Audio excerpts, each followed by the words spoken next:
About a month ago, I decided to quit coffee. Caffeine is the world's most widely used mood-altering drug. In fact, 80% of the world consumes this molecule every day. Think about it for a second. How many people do you know that don't consume caffeine? Like, no caffeine at all. I like how Dr. Matthew Walker said it in his best-selling book, Why We Sleep. The consumption of caffeine represents one of the longest and largest unsupervised drug studies conducted on the human race. So why did I decide to stop drinking coffee? Well, a few months ago, I was mowing my lawn and I was listening to a podcast.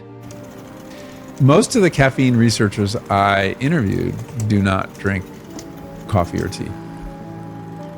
The podcast was with Michael Pollan. He's an author who's written 8 books, 6 of which were New York Times bestsellers. In the podcast episode I was listening to, he explained how he quit drinking caffeine for 90 days while writing one of his books. And then he said this line that really caught my attention. He said that most of the caffeine researchers he interviewed don't drink coffee or tea. He went on to explain that this is because they're aware of the impact that caffeine has on sleep. And apparently these researchers tend to be people that value sleep. So about a month ago, I decided to quit caffeine to see how it would impact my energy levels and my sleep. Now, I know that people are going to wonder what my typical caffeine consumption was before I quit. So most days I would have a shot of espresso in the morning around 7:30 a.m. And that was pretty much it for the most part. Now, sometimes I like to meet people at coffee shops. So if I'm meeting with somebody in a coffee shop, then I would typically grab a cup of coffee while I was there. I usually don't take morning meetings after 10 a.m. So typically, if I was going to have a second coffee for the day, it would be between 9 and 10 a.m. What some people don't realize is that caffeine has a fairly long half-life, about 5 to 7 hours.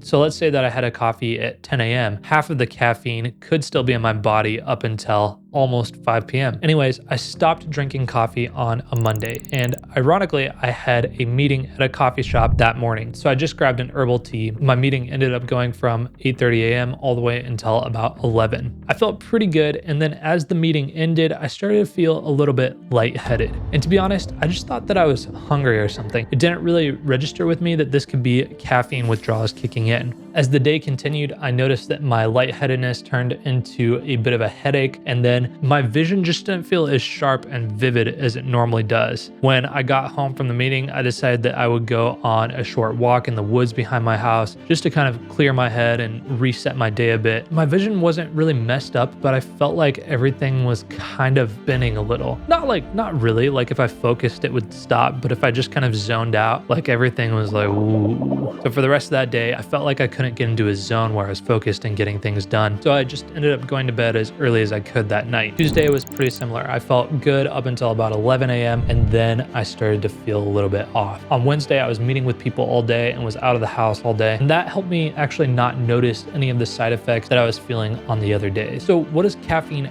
actually do in the brain, and why do we feel energized after we consume this molecule? To understand this, we need to talk about another molecule called adenosine. The moment you wake up, a chemical starts to build up in your brain. This chemical is called adenosine, and the longer you're awake, the more adenosine accumulates. It was helpful for me to think of adenosine like pressure. The more it builds up, the more pressure there is signaling you that you need to sleep. When you wake up after a good night's sleep, there's almost none of this adenosine or sleep pressure in your brain. And then as the day progresses, it builds back up, signaling your body, hey, let's go to sleep. Adenosine works in tandem with your circadian rhythm to make sure that you get consistent, good sleep if you don't tamper with the process. What's cool and kind of terrifying about adenosine is that you can actually mute its effects by taking a drug, caffeine. Adenosine binds to sites or receptors in the brain, and as more and more adenosine binds to more and more receptors, then you feel increasing levels of tiredness. When you consume coffee or any caffeinated beverage, the caffeine binds to those adenosine receptors and blocks adenosine from binding to those receptors. Now, it's important to note that adenosine still builds up in the brain throughout the day,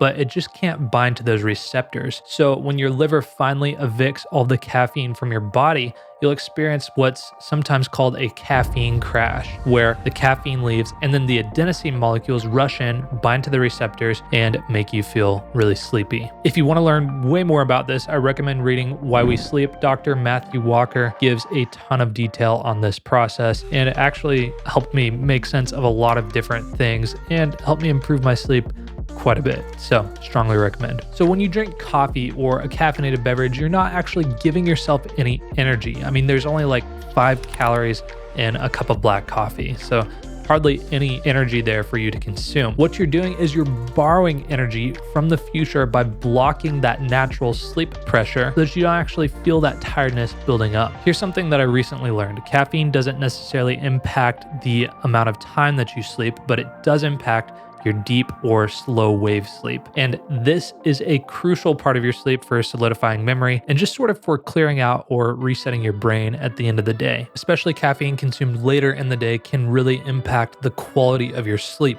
This can create somewhat of a vicious cycle. You drink caffeine because you feel tired, and then because you drank caffeine, you get worse sleep, which means that when you wake up, you feel more tired, so you drink more caffeine.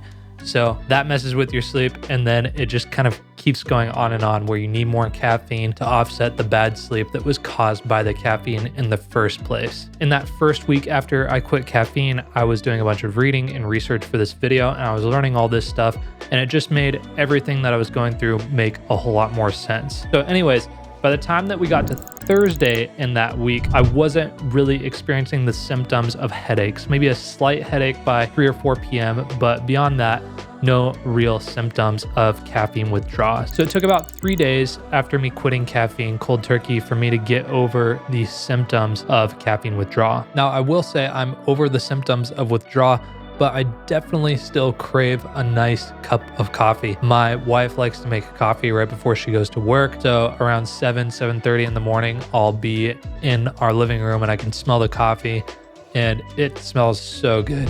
Coffee's amazing.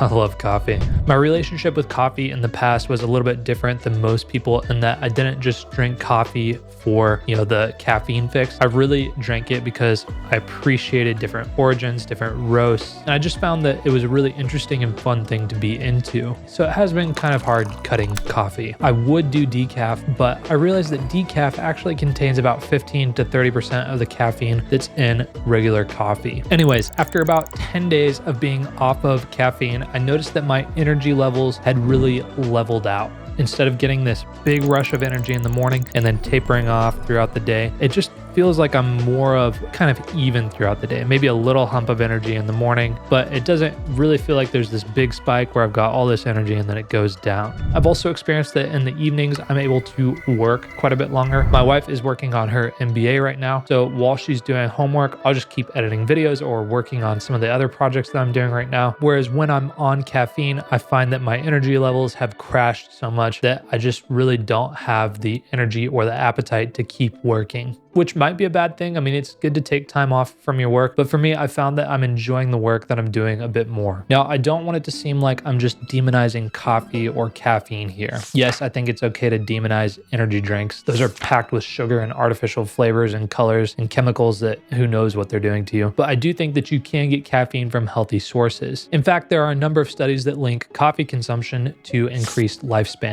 One study in particular showed that coffee drinkers over a 10-year period had 12% lower likelihood of all-cause mortality than coffee abstainers. But what's worth noting about this study is that it's likely not the caffeine in the coffee that had this effect, because both decaf and caffeinated coffee drinkers had that same 12% lower risk of all-cause mortality. There are a number of benefits that people cite with coffee, but I think these are the 3 strongest arguments for coffee. The first is that coffee is a rich source of antioxidants. In fact, it's the #1 source of antioxidants in the standard American diet, which is often abbreviated as SAD. Now, it's worth noting that the standard American diet is notoriously not very healthy, and if you eat a well-rounded diet, there are tons of sources of antioxidants out there, so coffee doesn't necessarily have to be the #1 source of antioxidants for you. The second big reason to drink coffee is that caffeine supports focus and memory. There's a caveat here, though, that I haven't seen anybody else talk about. Caffeine is known to disrupt your deep or slow wave sleep, which plays a big role in memory. So caffeine can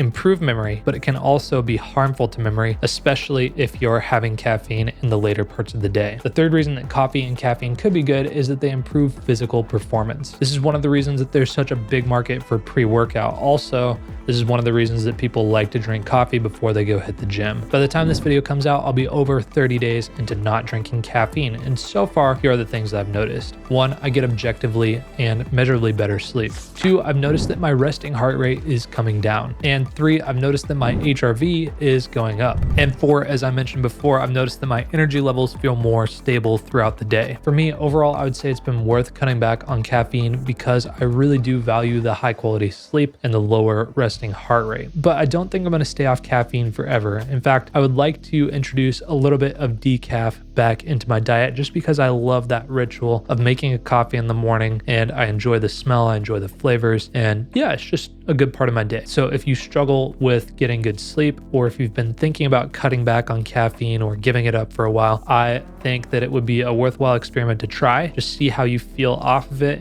Commit to a while, give it a fair chance. Don't just go a couple days and be miserable that whole time. Taper back if you need to. I would love to hear how it goes for you. If you've quit caffeine in the past, let me know how it went in the comments below. Thanks so much for watching, and I'll see you in the next one.